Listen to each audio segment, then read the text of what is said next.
ಮಗ ಲೇ ಯಾವಾಗ್ಲ ಯಾವಾಗ್ಲ ನಾಯ್ಬಿಟ್ಟನು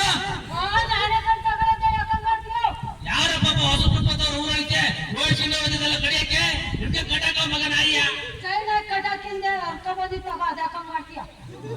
ಏನ್ ಚೈನ್ ಹೊಡ್ಕ ಬರೋದು ಇನ್ನೇನ್ ಸ್ಕೂಲ್ ಕೂಡ ಗೊತ್ತಾಯ್ತು ಹೋಗಿ ಆ ಹುಡುಗರು ಚಡ್ಡಿಗೆ ಭಯಕತ್ತೆ ಬಾರಪ್ಪ ನಮ್ಮನ್ನ ಆಯ್ಕೊಂಡು ಬಾರೋ ಕುಡಿಯಕ್ಕೆಲ್ಲ ಸುಮ್ಮನೆ ಬೂಳ್ತದಷ್ಟೇ. ನಮಸ್ಕಾರ ಯಜಮಾನ್ರೆ. ನಮಸ್ಕಾರ ಕಣಪ್ಪ ನಮಸ್ಕಾರ. ಯಾರು ಅಂತ ಗೊತ್ತಾಗಲ್ಲ ತಮ್ಮ ನೀನು.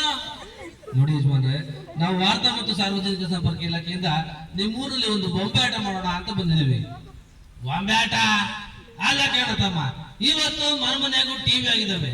ಬೆಳಗ್ಗೆಯಿಂದ ಸಂಜೆವರೆಗೂ ನಮ್ ಜನ ಮೂರು ಸಿನಿಮಾ ನೋಡಿ 6 ಧಾರಾವಾಹಿಗಳು ನೋಡಿ ಬಿಸಾಕೊಂಡು ಮುಸಂತ ಮಣಿಕೊಂಡಿರ್ತಾರೆ. ಅಂತದ್ರಲ್ಲಿ ಯಾವ್ದೋ ಒಂದು ಹಳೆ ಕಾಲ ಬೊಂಬೆ ಆಟ ತಗೊಂಡ್ಬಂದು ತೋರ್ಸಂದ್ರೆ ಯಾರು ಬಂದು ನೋಡ್ತಾರತ್ತಮ್ಮ. ನೋಡಿ ಯಜಮಾನ್ರೆ, ಭೀಕರ ಬರಗಾಲವಾದ್ರೆ ಒಂದು ಕಡೆ ಜಲಪ್ರಳಯ, ಮತ್ತೊಂದು ಕಡೆ ಭೂಕಂಪ, ಹೀಗೆ 10 ಹಲವು ಸಮಸ್ಯೆಗಳನ್ನ ನಾವು ನಿತ್ಯ ಅನುಭವಿಸುತ್ತಿದ್ದೇವೆ. ಅದರಲ್ಲೂ ಇತ್ತೀಚಿನ ದಿನಗಳಲ್ಲಿ ನಮ್ಮನ್ನ ಅತಿ ಹೆಚ್ಚಾಗಿ ಕಾಡ್ತಿರುವಂತದ್ದು ಆರೋಗ್ಯದ ಸಮಸ್ಯೆ, ಅಕ್ಷರತೆಯ ಸಮಸ್ಯೆ. ಹಾಗಾದ್ರೆ ಇದಕ್ಕೆಲ್ಲ ಕಾರಣ ಏನು? ನೀವಲ್ವಾ? ನಾವು ಮಾಡ್ಕೊಂಡಿರುವಂತ ವ್ಯವಸ್ಥೆ ಇವತ್ತು ನಮ್ಮನ್ನ ಈ ಮಟ್ಟಕ್ಕೆ ತಂದು ನಿಲ್ಲಿಸಿದೆ.